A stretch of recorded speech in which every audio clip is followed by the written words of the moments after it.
سیر و تفریح کے شوقین لوگوں کے لیے بڑی خوشخبری۔ جنت نظیر وادی کالام کے لیے روڈ کی بحالی کا کام مکمل۔ سیاحوں کو گھنٹوں دشوار سفر کرنے سے نجات مل گئی۔ مختلف شہروں سے آنے والے سیاح خوشی سے جھوم اٹھے۔ سوات سے بہار علی کی یہ رپورٹ۔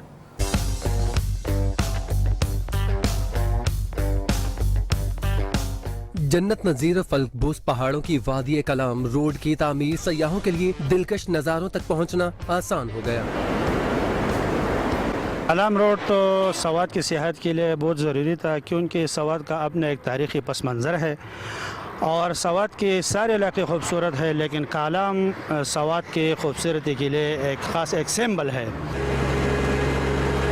8 ارب روپے کی لاگت سے سڑک کا 95% کام مکمل ہو چکا، جبکہ بریجز اور پشتوں پر ہی تعمیراتی کام تیزی سے جاری ہے۔ روڈ کی بحالی کے بعد برف باری کے مناظر دیکھنے کے لیے بڑی تعداد میں سیاحوں نے کالام کا رخ کر لیا۔ کالام تامنگورہ روڈ جو ہے وہ اب مکمل ہو چکا ہے اور جو ہے اس سے سیاحت کو فروغ ملے گا۔ یہاں کی برف باری مشہور ہوتی ہے، لوگ کے بہت بڑی تعداد یہاں پر کا رخ کرتے ہیں، اس علاقے کی خوبصورتی کے مزے اڑاتے ہیں۔ سوات کے گلیشیئرز، آبشاریں، بلند و بالا پہاڑ اور شور مچاتے دریاؤں کا تو ہر کوئی دل دادا ہے، مگر موسم سرما میں برف باری کے نظارے بھی سیاحوں کو اپنی طرف کھینچ لیتے ہیں۔